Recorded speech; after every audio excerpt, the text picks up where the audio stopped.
Novel دل سنبھل جا ذرا، رائٹر خانزادی، قسط نمبر 18۔ مینال سوچوں میں گم وہیں بیٹھی رہ گئی۔ اس نے تو کبھی سوچا بھی نہیں تھا کہ ایسا بھی ہو سکتا ہے۔ ابھی ابھی تو اس نے جینا شروع کیا تھا، زندگی کے نئے رنگ دیکھنے شروع کیے تھے حنان کے سنگ، مگر یہ کیا؟ وہ اپنی خود غرضی میں کسی کی خوشیاں چھین بیٹھی تھی۔ ماہم کا رویہ میرے ساتھ ویسا کیوں تھا؟ اب مینال کو سب کچھ سمجھ آ رہا تھا۔ اس میں نہ تو ماہم کی غلطی ہے اور نہ ہی حنان کی، یہ سارا قصور فہیم بھائی کا ہے۔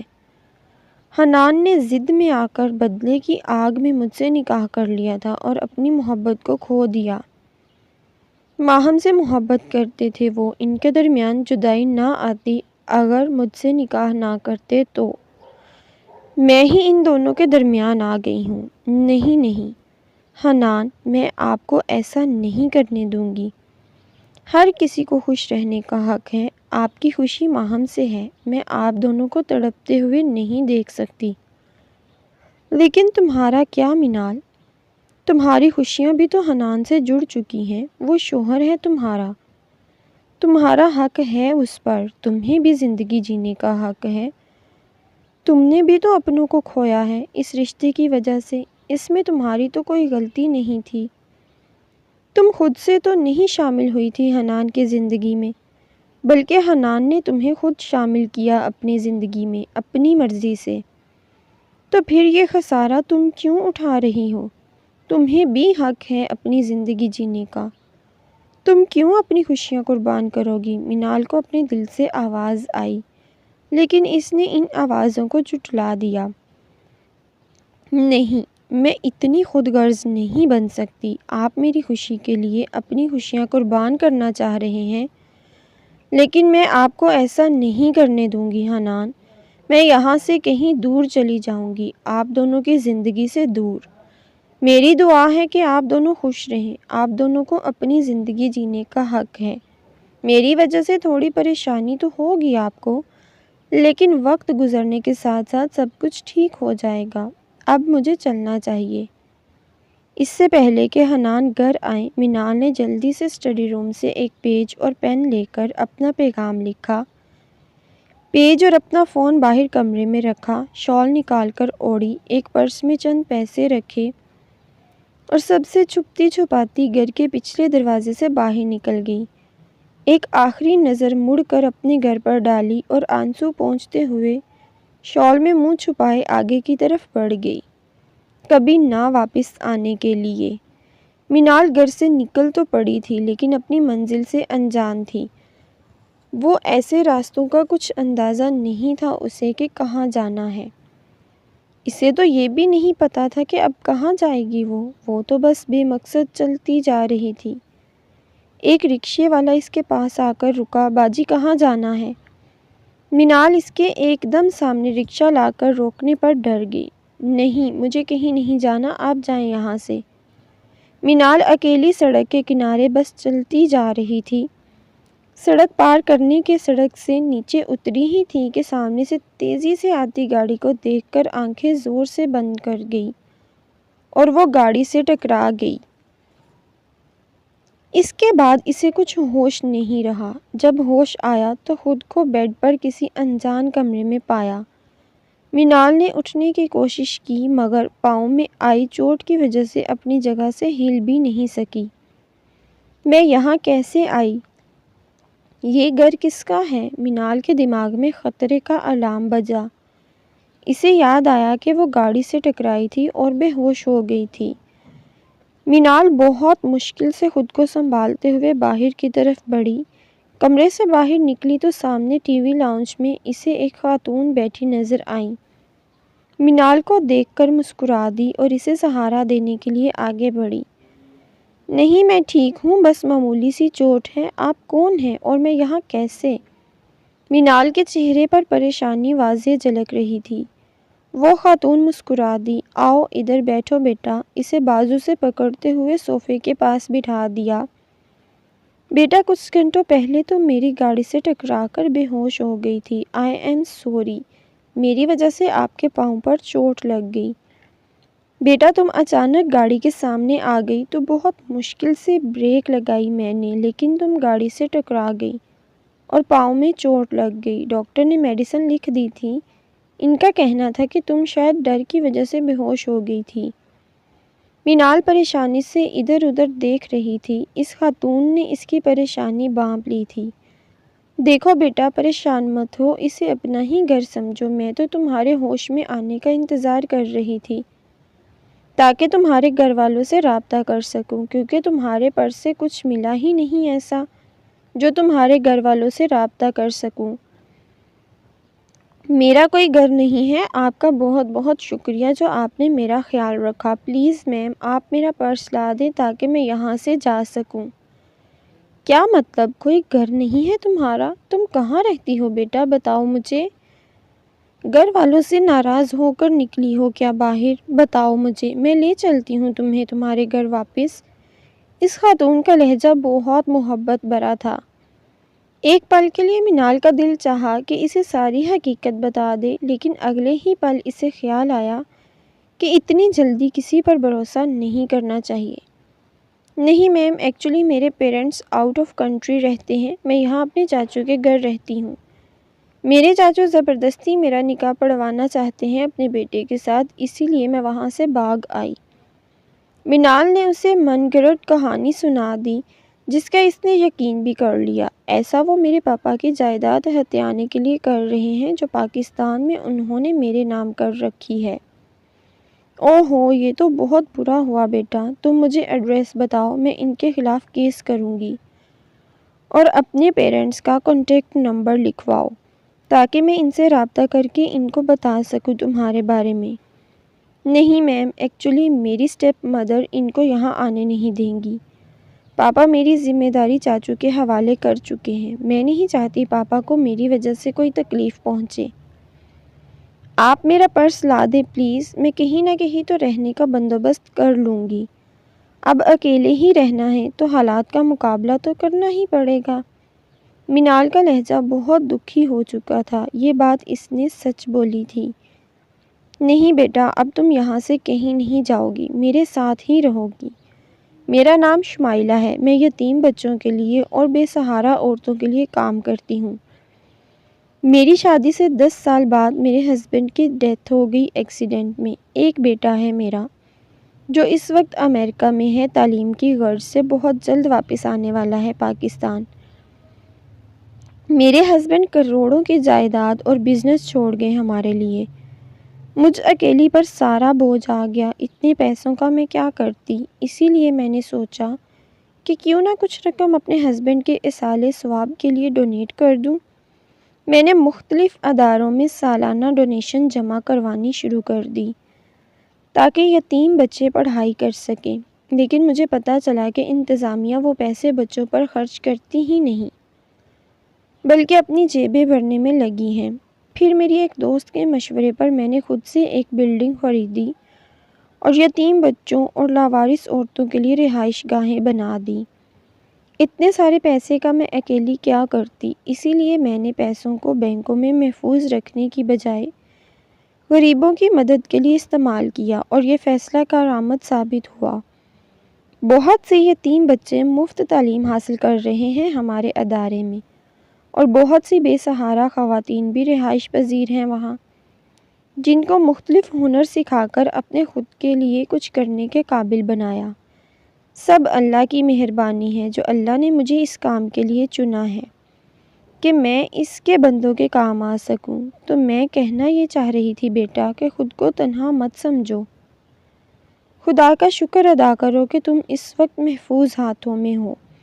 تم جب تک چاہو یہاں رہ سکتی ہو، مجھے کوئی مسئلہ نہیں۔ چاہو تو یہاں رہ لو یا پھر ادارے میں رہ لو، جیسے تمہاری مرضی، لیکن میں تمہیں یہاں سے نہیں جانے دوں گی اب۔ دیکھو بیٹا، یہ دنیا بہت ظالم ہے۔ اکیلی عورت بہت آسانی سے اس ظالم دنیا کا شکار ہو سکتی ہے۔ یہاں ہر طرف خونخوار بھیڑیے ہیں، وہ ہر وقت شکار کی تلاش میں رہتے ہیں۔ میں نہیں چاہتی کہ تم ان بھیڑیوں کا شکار بنو۔ یہاں تم بالکل محفوظ ہو، جب تک یہاں رہنا چاہتی ہو رہ سکتی ہو۔ جب تم اپنے پیرنٹس سے رابطہ کرنا چاہو کر سکتی ہو۔ منال کی آنکھوں سے آنسو جاری ہو چکے تھے۔ اللہ نے فرشتے کی صورت میں اس خاتون کو بھیجا تھا اس کی مدد کے لیے۔ اچھے لوگ بہت مشکل سے ملتے ہیں اس دنیا میں۔ رونا نہیں بیٹا، خود کو مضبوط بناؤ۔ اب اگر اکیلے چلنے کا فیصلہ کر ہی لیا ہے تو ثابت قدم رہنا اپنے فیصلے پر۔ وہ منال کے سر پر ہاتھ پھیرتے ہوئے بولی۔ منال نے سر ہاں میں ہلاتے ہوئے اپنے آنسو پونچھ ڈالے۔ تھینکس میم، میں زندگی بھر آپ کی شکر گزار رہوں گی، منال ہچکچاتے ہوئے بولی۔ میری نہیں، اللہ کی شکر گزار رہنا بیٹا۔ ویسے نام کیا ہے میری بیٹی کا؟ اور مجھے میم نہیں کہنا آج کے بعد۔ سب مجھے آپا کہتے ہیں، تم بھی یہی کہو گی؟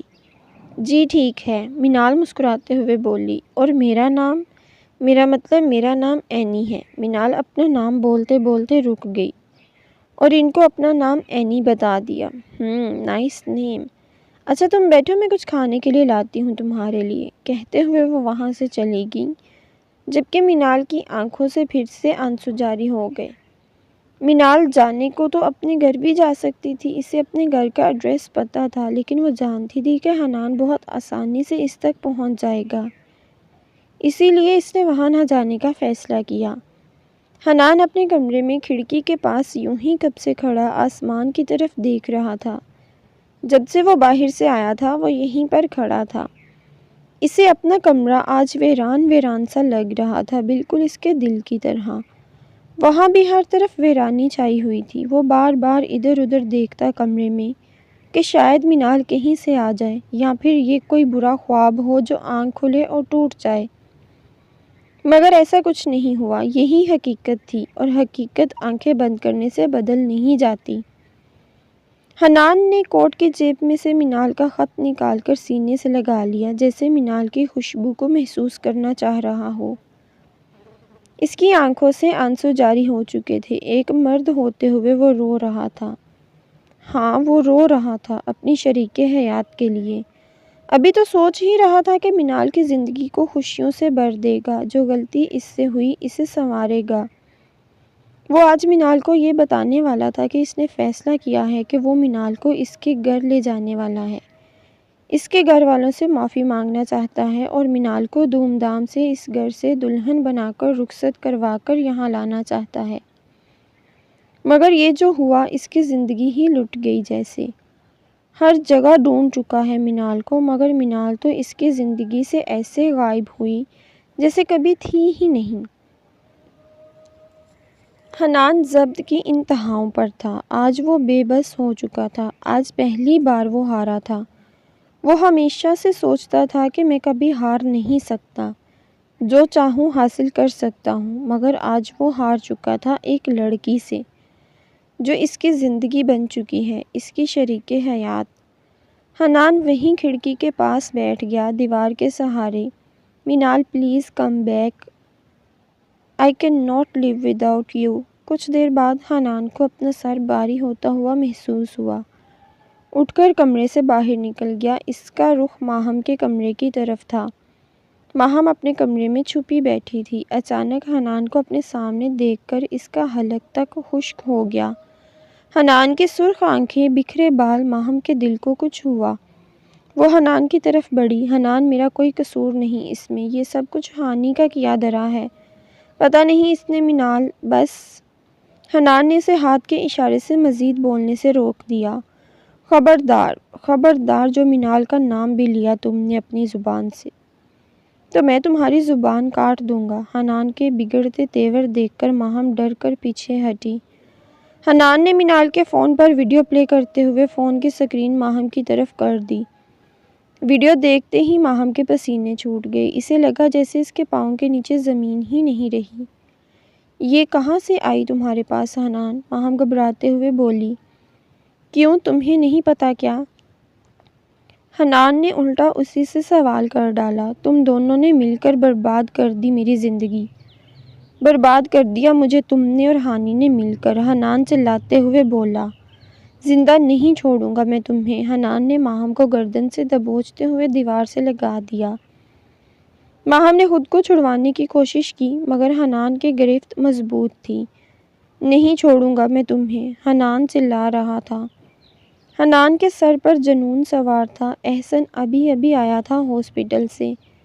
ماہم کے کمرے سے حنان کے چلانے کی آواز آئی تو جلدی سے اندر کی طرف بڑھا۔ سامنے کا منظر دیکھ کر اس کے ہوش اڑ گئے۔ وہ جلدی سے آگے بڑھا، ماہم کو چھڑوانے کی کوشش کی حنان سے، لیکن حنان نے دوسرے ہاتھ سے اسے بنا دیکھے دور کیا۔ احسن گرتے گرتے بچا۔ حنان چھوڑو اسے، کیا کر رہے ہو، مر جائے گی ماہم۔ احسن نے آگے بڑھ کر حنان کو کھینچ کر پیچھے کیا اور ایک زوردار تھپڑ حنان کے چہرے پر رسید کیا تو حنان جیسے ہوش میں آیا۔ ماہم وہیں زمین پر بیٹھ گئی کھانستے ہوئے، اپنا سانس بحال کرنے لگی۔ احسن جلدی سے پانی لے کر اس کی طرف بڑھا، ماہم کو پانی پلا کر بیڈ پر بٹھایا۔ ماہم ڈرتے ڈرتے احسن کے پیچھے چھپنے لگ پڑی۔ بھائی مجھے بچا لے، حنان مجھے مار ڈالے گا۔ حنان ابھی تک خونخوار نظروں سے ماہم کو دیکھ رہا تھا۔ جلدی سے احسن کی طرف بڑھا، آپ کی ہمت کیسے ہوئی مجھ پر ہاتھ اٹھانے کی؟ حنان خونخوار نظروں سے احسن کو گھورتے ہوئے بولا، موم، ڈیڈ۔ حنان زور زور سے ان کو آوازیں دینے لگ پڑا۔ دیکھتے ہی دیکھتے سب کمرے میں آ گئے۔ کیا ہو گیا حنان؟ ملک صاحب کمرے میں آتے ہی بولے، موم، ڈیڈ، کیا آج تک آپ دونوں نے مجھ پر ہاتھ اٹھایا کبھی؟ بچپن سے لے کر اب تک؟ حنان احسن کو گھورتے ہوئے بولا، نہیں۔ دونوں نے سر نفی میں ہلا دیا۔ ایسا کیوں بول رہے ہو بیٹا؟ ہم بھلا کیوں ہاتھ اٹھائیں گے تم پر؟ مسز ملک رونا شروع ہو گئی۔ کیا ہو گیا ہے تمہیں حنان، یہ کیسی باتیں کر رہے ہو تم؟ ملک صاحب بھی بول پڑے، لیکن آج انہوں نے مجھ پر ہاتھ اٹھایا ڈیڈ۔ حنان احسن کی طرف اشارہ کرتے ہوئے بولا تو سب نے احسن کی طرف دیکھا۔ احسن نے افسوس سے حنان کی طرف دیکھا۔ بس کر دو حنان، پوری بات بتاؤ سب کو، احسن غصے سے بول پڑا۔ حنان نے سامنے پڑا جگ اٹھا کر دیوار میں دے مارا۔ مجھ پر ہاتھ اٹھایا آپ نے، حنان ملک پر؟ حنان نے ڈریسنگ پر پڑے سارا سامان نیچے گرا دیا غصے سے۔ مسز ملک جلدی سے آگے بڑھی، حنان رک جاؤ، کیا کر رہے ہو، پاگل ہو گئے ہو کیا؟ آخر ہوا کیا ہے، احسن کچھ بتاؤ گے ہمیں؟ بڑے ملک صاحب غصے سے بولے، ڈیڈ یہ آپ اسی سے پوچھیں، یہ کیا کر رہا تھا ماہم کے کمرے میں؟ احسن حنان کی طرف اشارہ کرتے ہوئے بولا، اگر میں کمرے میں نہ آتا تو شاید یہ اب تک ماہم کا گلا دبا چکا ہوتا۔ احسن کی بات پر سب نے حنان کی طرف دیکھا، یہ اسی لائق ہے۔ حنان ماہم کی طرف دیکھتے ہوئے بولا، اس نے اور ہانی نے مل کر میری زندگی برباد کر دی، میں نہیں چھوڑوں گا ان دونوں کو۔ حنان پھر سے ماہم کی طرف بڑھا۔ ملک صاحب سامنے آ گئے۔ آخر ہوا کیا ہے حنان؟ تم ہوش میں تو ہو، کیا کر رہے ہو؟ ماہم نے تمہارا کیا بگاڑا ہے؟ آپ اسی سے پوچھے ڈیڈ، اس نے کیا بگاڑا ہے میرا؟ جانتے ہیں آپ منال گھر چھوڑ کر کیوں گئی؟ ان دونوں کی وجہ سے۔ ماہم اور ہانی نے منال سے یہ کہا کہ میں اور ماہم ایک دوسرے سے محبت کرتے ہیں اور اسی لیے وہ یہاں سے چلی گئی تاکہ میں ماہم سے شادی کر کے خوش رہ سکوں۔ کہاں کہاں نہیں ڈھونڈا میں نے منال کو، وہ اپنے گھر بھی نہیں گئی، پتہ نہیں کہاں ہے وہ۔ یہ سب ان دونوں کی وجہ سے ہی ہوا ہے۔ بس کر دو حنان، جو منہ میں آ رہا ہے بولی جا رہے ہو۔ مسز ملک مزید نہیں سن سکی۔ ماہم ایسا کیوں کرے گی؟ اور ہانی، وہ تو تمہاری دوست ہے نا، وہ بھلا ایسا کیوں کرے گی؟ ضرور تمہیں کوئی غلط فہمی ہوئی ہوگی، تم دونوں کے درمیان کوئی جھگڑا ہوا ہوگا اور تم صرف شک کی بنیاد پر الزام ماہم اور ہانی پر ڈال رہے ہو۔ ثبوت چاہیے آپ سب کو؟ یہ رہا ثبوت موم۔ حنان نے پیج ان کی طرف بڑھا دیا اور فون پر ویڈیو بھی آن کر دی۔ مسز ملک کی آنکھیں پھٹی کی پھٹی رہ گئی۔ انہوں نے فون ملک صاحب کی طرف بڑھایا اور پیج بھی۔ سب نے باری باری وہ ویڈیو دیکھی اور منال کی تحریر بھی۔ اب تو یقین آ گیا ہوگا آپ سب کو میری بات کا۔ حنان حیدر کے ہاتھ سے فون اور پیج پکڑتے ہوئے بولا، ماہم کیا ہے یہ سب؟ ماہم کے پاپا غصے سے بولے۔ ماہم کچھ نہیں بولی، بس سر جھکائے کھڑی آنسو بہاتی رہی۔ ماہم تم سے بھی یہ امید نہیں تھی ہمیں۔ مسز ملک بھی بول پڑی، خیر جو بھی ہوا ہو، ماہم سے غلطی ہوئی میں مانتا ہوں، لیکن حنان تم نے جو ماہم کے ساتھ کیا اس کے لیے تمہیں معافی مانگنی ہوگی اس سے۔ احسن ماہم کے حق میں بولا، معافی؟ کس بات کی معافی؟ معافی تو اسے مجھ سے مانگنی چاہیے، اس کی وجہ سے میری بیوی گھر چھوڑ کر چلی گئی، در در کی ٹھوکریں کھانے، صرف اور صرف اس کی غلطی کی وجہ سے، اور آپ الٹا مجھے ہی معافی مانگنے کو کہہ رہے ہیں۔ حنان تپ چکا تھا احسن کی بات پر۔ مینال ماہم کی وجہ سے نہیں گئی اس گھر سے، وہ تمہاری اپنی کوتاہیوں کی وجہ سے چھوڑ کر گئی ہے تمہیں، کیونکہ تم نے اسے کبھی بیوی کا درجہ دیا ہی نہیں، تم تو بس اسے اپنی غلام بنا کر رکھنا چاہتے تھے۔ اگر تم اپنی بیوی کے ساتھ ذرا سے بھی مخلص ہوتے تو وہ تمہیں چھوڑ کر نہیں جاتی، تم تو اپنی وہ چیپ سی دوست ہانی کے ساتھ ہی گھومتے پھرتے نظر آتے تھے ہمیشہ۔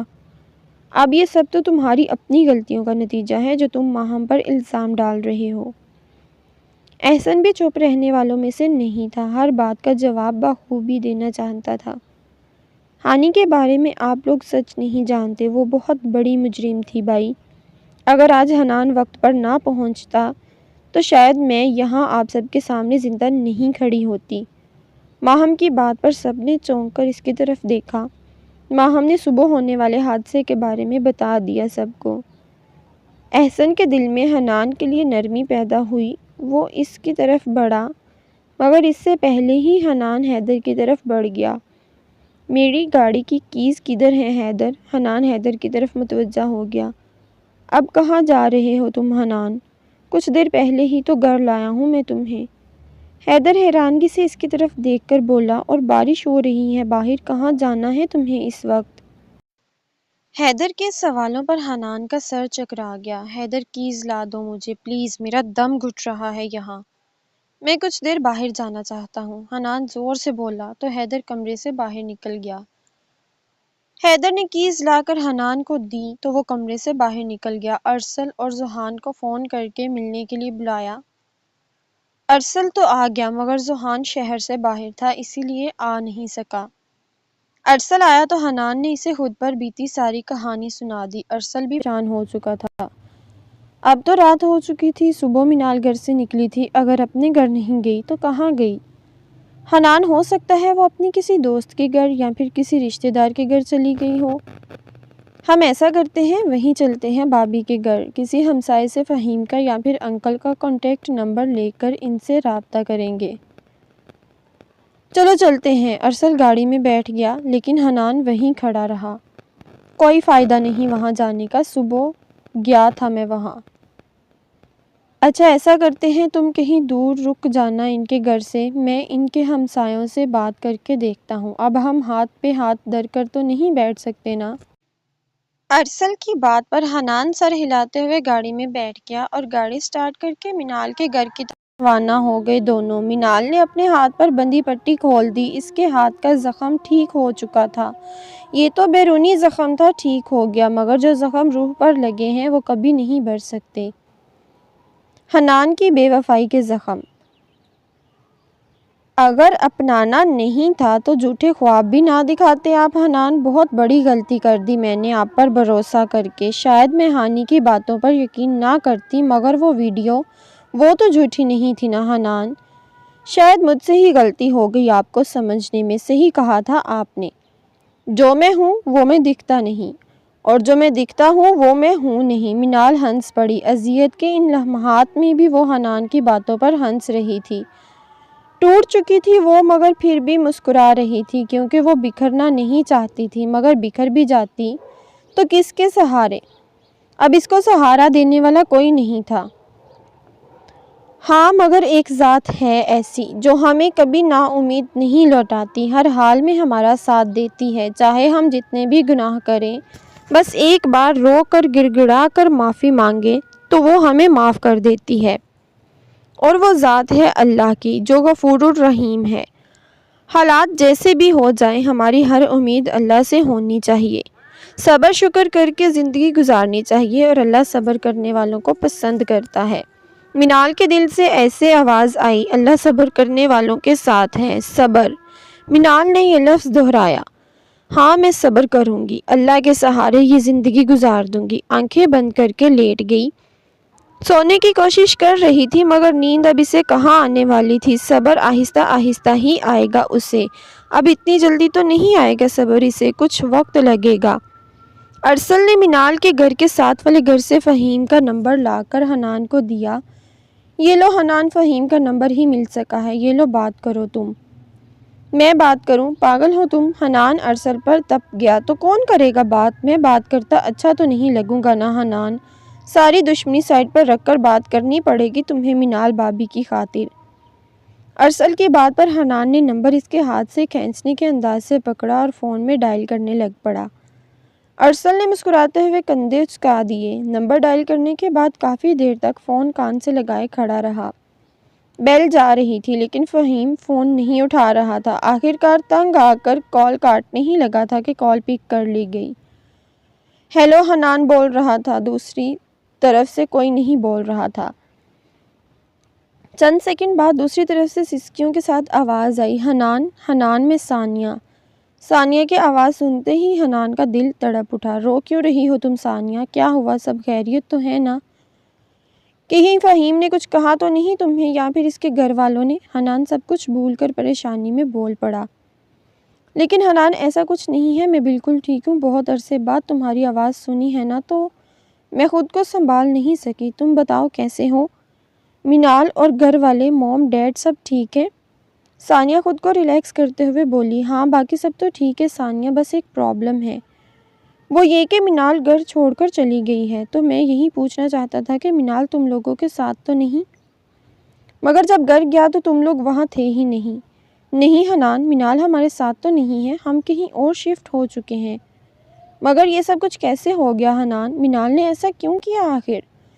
ثانیہ بھی پریشان ہو چکی تھی۔ یہ سب باتیں فون پر نہیں ہو سکتی۔ تم فہیم کے ساتھ ملنے آ جاؤ یا پھر مجھے بتا دو ایڈریس، میں آ جاتا ہوں۔